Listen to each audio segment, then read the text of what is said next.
Welcome to Resiliency The Podcast 1 year anniversary special. 1 year ago today, fresh from our TEDx Paris adventure, we sat down behind these microphones for the very first time with one big dream and zero clue of what the hell we were going to do and how much this journey of resiliency would change us.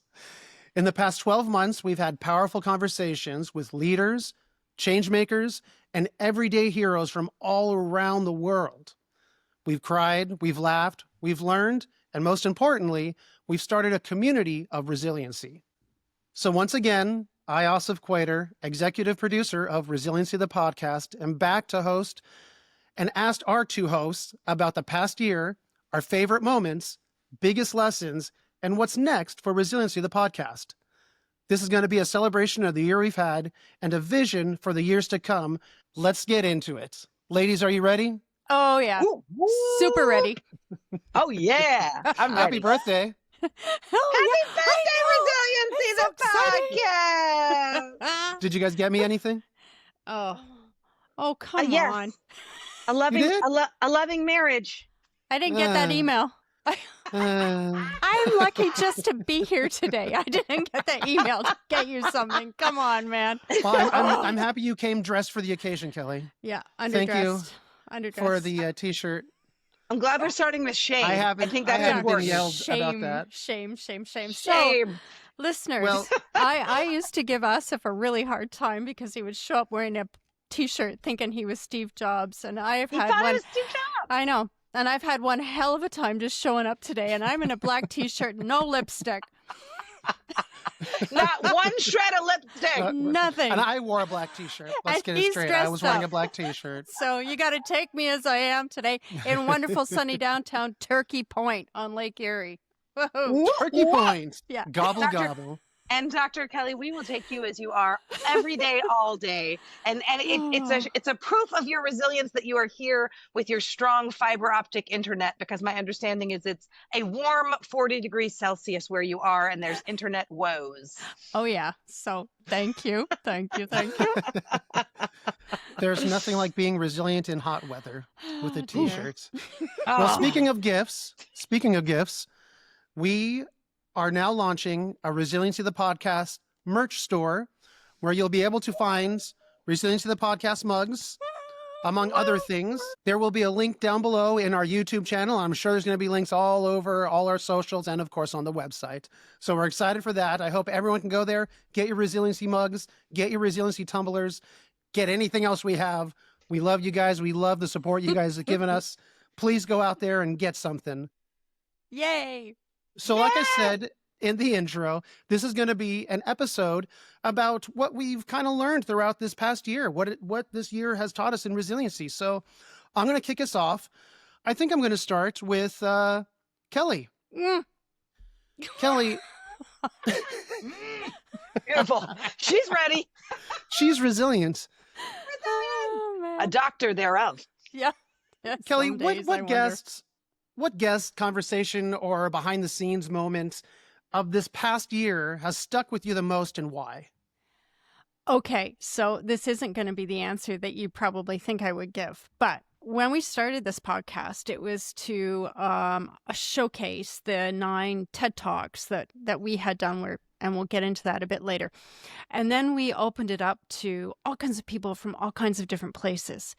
And what I've loved is the backstory for every other guest we've had outside the TEDx talks, because the pre-recording fun and the post-recording fun for me in every episode makes me realize this is the best part of the job that I have. Absolutely. I totally agree.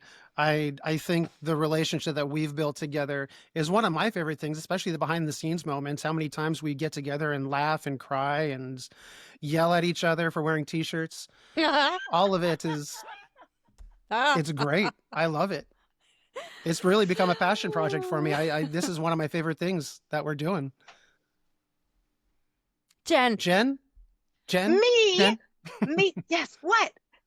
What is your favorite moment?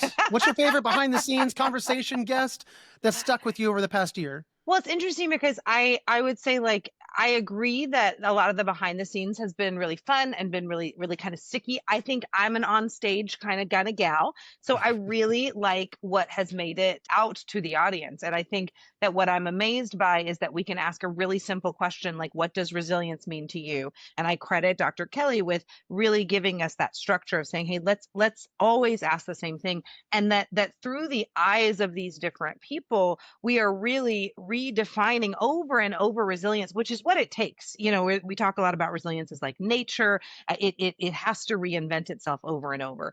But in thinking about this, if I had to pick one thing, and this, you know, again, to Kelly's point, there's so many, there's things that made me laugh and cry and world changing things. But for me right now, in this 1 year, I'm also a small business owner. And I will tell you that Mr. Tom Pricing, who was a guest that Dr. Kelly helped hook us up with, and he was, you know, a global head of operations for Apple for many, many years. And I really stick with this thing he said. He said, you have to see past the mountain.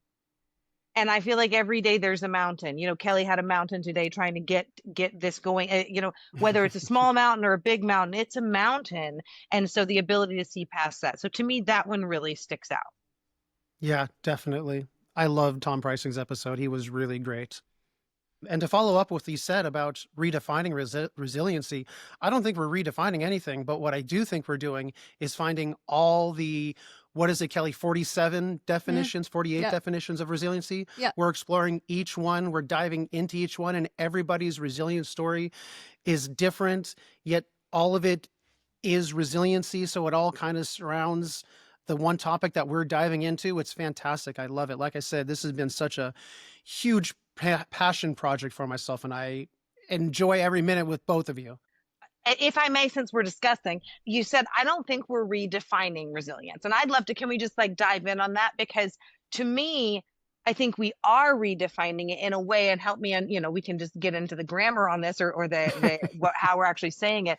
But to me, it's like being able to see, I'll give an example of like women in business. If you've grown up and all you've ever seen are men in business and how they behave, and you begin to see role models, then you are reinventing that for them. You know what I mean? You are reinventing what that looks like. And I think by bringing together people who are talking about resilience from so many different aspects, and then making that through line so clear, to me, we are, and so help me see the better word for that then, because what is it we're doing with, I'm so interested to know from you guys' perspectives.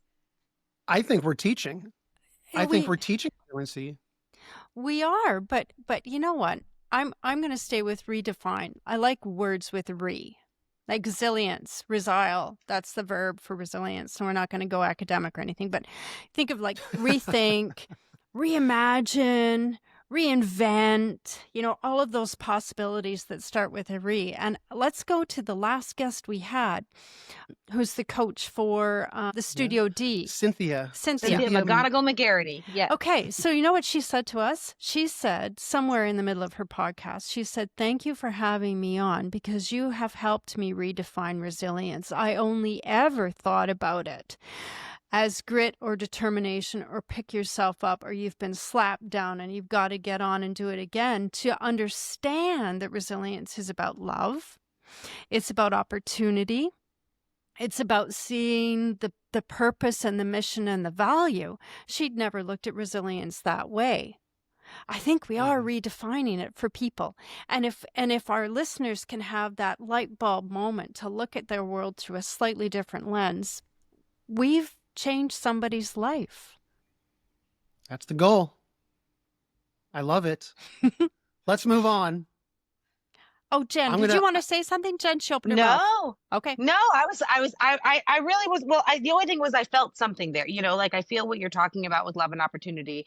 And I do think I think to Asef's point, we can move on, but I will say that I think, and he's probably going to move to a question like this, but in hearing other people bring things like love into resilience, it has helped me redefine it. And I think that's something that I think we're going to talk about a little bit. But again, that's that. And then I was only going to say too, that Asef didn't get to share his number one learning he's taken from Resiliency the podcast in our first year. I, I honestly think what we're talking about right now is what I've learned. I think, well, I guess the question isn't what I've learned, right? It's what's my favorite moments. Um, I'm going to say what's my most memorable moments, right? What's the question? Let me read the question again so I get it right. Uh, what moment of the past year has stuck with you the most? I would say uh, Kelly getting mad at me for wearing a t-shirt stuck with me. Stop So it. I never wear t-shirts anymore. I throw She them all was away. They're strict. all burned. She was I don't very even own a strict. t-shirt anymore. They're gone. They're That's so gone. mean. I am so Yeah. mean. So that stuck with me. My poor t-shirts. Oh, your poor t-shirt. Yeah. All He gone. still owns t-shirts, Kelly. They're Yeah, all no over the house. kidding, he does. No, I think to be perfectly honest, I sit down and I talk with every single one of our guests before they come on the show. So I have a very intimate knowledge of their story when we get into it. And every single one has something different to offer. Every single one I have taken lessons from. There are some that are still affecting me. There are some that inspire me. It's hard to pick just one. The next question I have, I have picked one because it was so powerful. So I'm going to jump into that, and I'll start off with that. And really, what the question is which guest has affected me the most? The one that has affected me the most was Denise Akayesu, and it really was from our first conversation that we had, our little pre-meet, where I talked to her about her story, and it profoundly affected me in a good way, because what she said to me near the end of the conversation, and I think she touched on it in the actual episode, what she said at the very end of the conversation, she'll have people come up to me and say, I'm having such a bad day, I I left my lunch at home, or I need to stop by the gas station on the way home. I don't have time for it. And she just looks at them, and they don't know her story. And they're like, oh yeah, that's really bad. And it's just really to know that even with all the things that you might be going through, there are people who have it harder than you, and to reflect upon that and to know that everything you're going through will get better. Someone out there definitely has it harder than you. I can say that when you talk about the guest that has been most impactful, the person who came to my mind was also Denise Akayezu. And in fact, when you said that was yours, it teared me up because I wasn't sure that you would. We've had a lot of guests. I think about Daniela Alba. I think about Laura Corey, who's there's so many people who really inspired us. But I think when you talk about Denise, and I'll remind our listeners that Denise is someone who grew up and experienced genocide in her youth, and is now happy and wonderful and running an HR department and doing all sorts of things. And I think, again, I'm going to talk just because this particular episode is about us looking at how resilience has affected us in this first year. And what I remember is that episode went so beautifully, and then after the episode I went under my desk and just sobbed. And what I remember sobbing about, it wasn't like, oh, I feel so bad for her, or how could the world be so awful, which of course it was. I mean, hearing about the slaughter of humans, of all humans, it just was unimaginable. But what I cried about was that what I took from that episode was that she said, if you want to move forward, if you want to be resilient, you must forgive. Mm-hmm. It's powerful. And that ties it to that love. It ties it to self-love, because you have to forgive yourself for what you couldn't do. You have to keep being able to do that. And I think that when it gets to that deep and we start to understand on a human level that whether we're trying in our careers, or whether we are coaching people, or whether we are whatever life we're walking in, we're all trying to get to that place where we can forgive others and ourselves in a way that makes us resilient. Yeah. Well put. Well put. Okay, next question. Kelly, how has being part of this podcast changed how you personally define and practice resilience in your own life? Okay, so my answer again might be different because I've studied this for a long time. And Jen and I met doing TED Talks where we were talking about resiliency in our lives and in other ways. So it has not changed. This podcast has not changed how I define resiliency or how I practice it in my own life because I was already hardwired to do that before we started the podcast. What it has done for me is shown in the beauty of the world how resilience manifests itself so differently in different ways in different people's lives. Like the thing with me is resilience is not a fixed concept, it's dynamic. And what we're doing in these podcasts is we're showing that dynamism of resilience, and that makes me so happy. You know, Dr. Kelly, it's so cool to me because what you're talking about is like the combination of science and art. You know, like you've studied this from a scientific standpoint. And so you understand what are the actual 1, 2, 3, what must be done, you know, and I'd like to just plug for a minute that you have a company called Resilience Nexus that does this for other companies. That helps them go through this process, identify, you know, plans for their resilience and do that, which again, I'll give you a moment to comment on, but because it's a huge benefit in the world. But I want to just say that then when you talk about what we're creating, and I think this ties back to kind of where we're coming from, this podcast is art. It is a way to walk through a museum of humans and see how do they experience this scientific concept, you know, in life and in truth. And so really it is how art meets science. I'd love to hear your thoughts on that, and also a little more about Resilience Nexus if you can. Well, I love the fact that you describe it as art and science, because that's, to me, you know, that's what it is. It's the art and the science of being able to bring these two pieces together. And again, I come back and say, this is the most fun I have in anything I do related to resilience. It's this podcast, and I look so forward to doing it. Because with Resilience Nexus, it's a company based in London, and we work with companies and countries around, you know, building resilience strategies and things like that. And that's fun and it's super cool and all of that. However, this is where I just see such relevance in all of that work that I've done. So thank you, Jen. Thank you, Dr. Kelly. You bring the science and we'll bring the art. Let's go. Yeah, Let's absolutely. do it. And we'll all make it together, which is the communal resilience. So this leads into our next question. We've all spoken about this in many episodes about the magic of the connection you two share. How has your working relationship evolved from the early Paris TED Talk to now? Jen. I would love to say, okay, look, I've got to say that I think that you're asking this question about the connection between me and Dr. Kelly, but I think that the real question has to be the connection between Jen, Dr. Kelly, and Asef. I think that Asef is like without Asef, there is no spice in the dish. There's no salt, there's no pepper, there's no, you know, it's like, because so I think that what happened is Dr. Kelly and Jen just fell in deep love. Like we just met each other and we just love each other and we just know that we love each other and we understand each other on a deep level.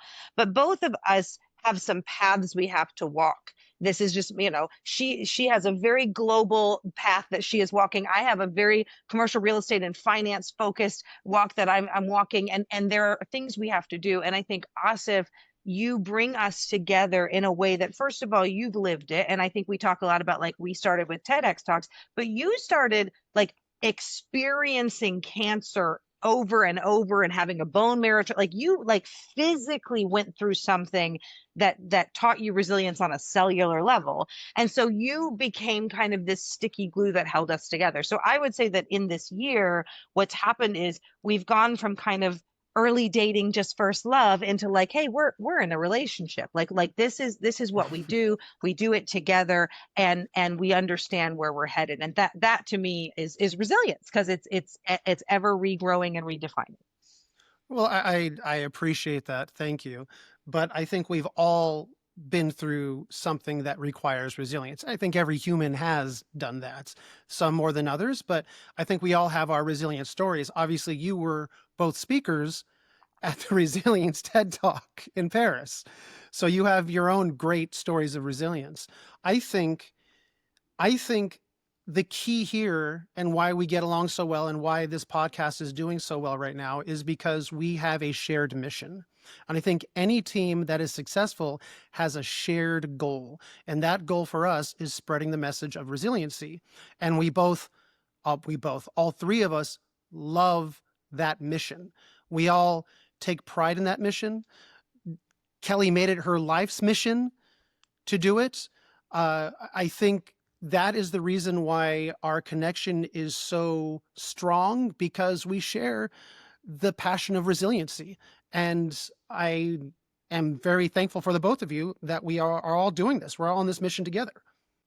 And I'm thankful too for every single person who listens. And that might be leading us to our next question, but that has been also something magical for me. You know, again, in the world of artistry and in business, you're always, and PR and marketing, which I do, you're always looking at like, what's the numbers? How many numbers? How many countries are we in? But like, this is not about numbers, and you know, they're all doing great. But what's really important is like the people and the impact that we're making. And I think we have a really shared vision for that. I wonder, I'd be interested in hearing what Dr. Kelly thinks about that impact, because I know that she's seen that on a lot of different levels, is what I would say. I have, and it's really exciting. I mean, I haven't had anybody stop me on the street and say, hey, you're Dr. Culver from Resiliency the Podcast, and I am so waiting for that moment. Not yet, man. Not yet. So it's going to happen, coming, baby. But what I'm hearing from people that I know who listen to the podcast or who have been introduced to the podcast by people I work with, it's consistently, number one, you guys have so much fun. So it's fun to listen to because you have fun. There's a connection there. And that every person that we have on, there's some kind of message, there's some kind of life learning. My business partner, Peter Jones, has said to me on a number of occasions, he said, I wrote down some of the lessons because I know I can apply them in my life. I've heard from other people in London and in Paris who've listened to this to say the breadth of the people that you talk to is just so interesting. I tune in every week because I don't know who's coming next. And I think that's the beauty of it, is we're not just focused on business or education or healthcare or something. You don't know who's going to show up. We like that excitement and surprise. That's great. I love it. It's funny because I think you kind of trampled on the next question, as Jen had alluded to, which was, and I'm going to focus it on Jen now. Have you heard from any listeners whose feedback made you realize the podcast was making a bigger impact than you expected? For me, yes, I have. I think similar to Dr. Kelly, there's, no paparazzi has shown up as of yet to see what did she wear? I know. How's the hair? How's the hair? I'm waiting. Today, she's very big. She's got a lot going. She's got a lot to say today. And to our listeners, before we start every episode, Dr. Kelly has to ask Jen, how's the hair? How's the hair doing? It's its own personality. It's its own character. She has a temper. Sometimes she's like, does. really, she does. And she'll show you what we're doing today. She's got their whole personality. I love it. So what I have noticed is I would call it like a punch of connection. So in just going through my day-to-day life, all of a sudden my phone will ring and it's a colleague, that I work with through a client or I work with through an association.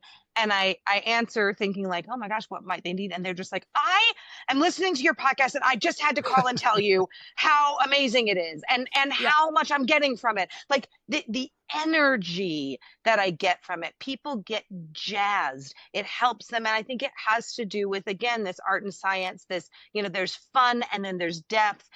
It really is a beautiful explanation of the human experience of resilience. And I think what I like is that people could tune in anytime to any episode. This is like a timeless piece that allows you to dive in and just at any point get revved up. And I think that's what I'm hearing from people that I work with, from my family, and from others. So I think it's definitely growing in a really organic way that's like impactful and has a lot of positive energy. Okay. Here are a couple of fun questions for you. We like fun here at Resiliency the Podcast. If you could dream big for year 2, close your eyes, picture it. You're now dreaming. no limits on resources or guests. What do you want to have the podcast accomplish or become over the next 365 days? I want it to be like a resilience festival. Yes. In all of those permutations. And I'm not going to talk about guests because you never know where they're going to come from, which is the really cool thing. But I'd love to, for us to, in year 2, no limitations, we're together. We're recording the podcast in the same place at the same time over a period of time. And it's because as Jenn has alluded to this, we wear different hats. So we have to have the right hat on to come into this podcast to be fully present so that people have the best experience, including ourselves. And I'd like to be able to say, these 3 weeks are Resiliency the Podcast week, and we're going to go here and we're going to record, and it's going to be a festival, and we're going to do all of these cool things. That it is experiential. You jazz me up, Dr. Kelly. I'm ready. I am ready for Resilience Fest. As I see it myself. I think I too see us. I see this moving. I would call it like off the page. You know what I mean? And I see this coming to life more and more. I think the podcast is now, back in the day in my early PR agency years, our managers would say, hey, you got to do the block and tackle. That's just pitch everybody. And then on top of that, you do that. So I think what I'd like to see is that the podcast becomes the block and tackle. It's just happening. We're bringing in the guests. We're having the conversations, and that's what I feel hitting this 1 year mark. I see that like that's the block and tackle. Now I want to add, I don't have any, Asef's going to have to help me here. I can't add on sports things, but I want to add the innovation. I want to add the, like you said, the experiential, the real life. What would that look like in sports, honey? What does resiliency look like in sport? What would you add to the block and tackle? So you got your block and tackle down, you're good. But where would you go next to make the game better? Oh, geez. Are you looking for a sports analogy? Yes. Well, yeah, block and tackle. Isn't that football? Dr. Kelly, am I so lost that I'm on the wrong sport? At first I thought you were talking about fishing. So I was no going to say the same thing. That's a fishing. That's a fishing analogy. Bait and nope, totally different. My bad. Didn't explain it well. Sorry, guys. I knew what you meant. No. I knew what you meant. Kelly got there, but I bet our listeners didn't. Sorry, guys. It's been a long morning. Oh my God, I'm in a cottage full of fishing poles right now. Okay, tackle. I mean, it makes sense. Tackle.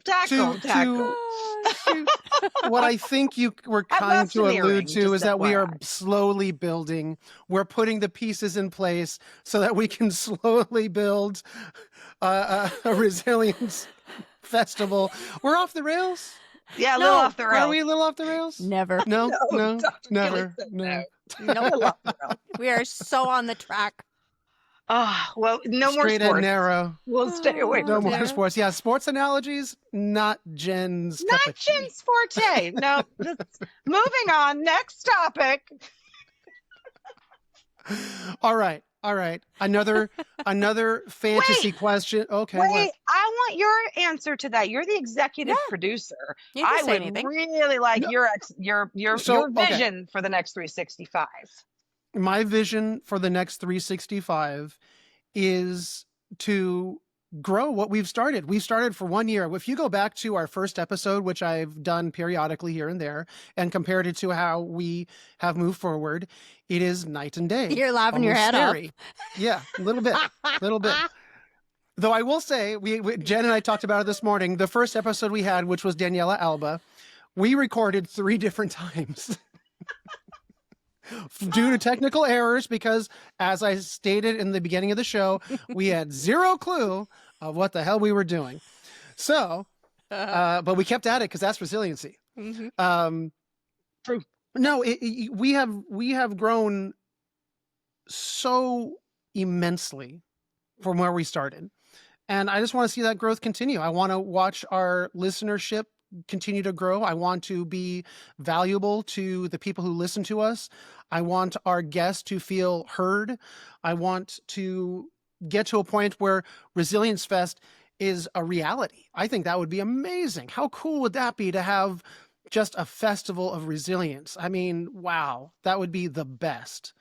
That's my goal. That's what I want to see. I think it's a very, I don't call it stoic view of it, very logical, step by step. We got to move slowly but surely. Ideal, but that's what I see. And the other thing that's really cool is we have had guests on. I know, like whether it's during the podcast or when it was done, who have asked to come back. So we know we're doing something right? I know we've had Yes. two, I'm thinking of Yeah. two who've said, I want to come back. Who wants At to come back? least. Simon that's so Greenman. good. Simon Oh, wants he to was come the back. Yeah, I best. love Simon. Brilliant human. Yeah. Brilliant. That was awesome.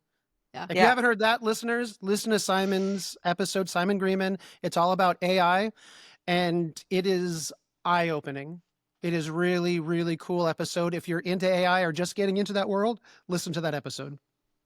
Fascinating. I was just going to say, I think that we've had several guests who they come on, and to Kelly's point, our audience understands, hey, this is fun, and also I'm learning. And I think all the guests are like, man, this was really fun. I would do this. The experience is there, and so bringing that to life through Resilience Fest, through however we will continue this community. And I would also like to say that I'd like to see us take this out, and that we'd be launching, with the new store. There will be emails, and there will be more opportunity to engage with our content. And that's going to think happen. That's coming. That So- will so 100% happen. Yep. Very that's soon. exciting. Very soon. So if you're listening, once again, please subscribe to our email list. It's on the website. It will be down below in the links. Subscribe. You will be starting to see newsletters going out, talking about resiliency, talking about our episodes, talking about the lessons we've learned. It will be there. It'll be coming. We do want to form a community with all of you. That's the goal of all of this, to spread resiliency. All right. Last question. Yay. Last question.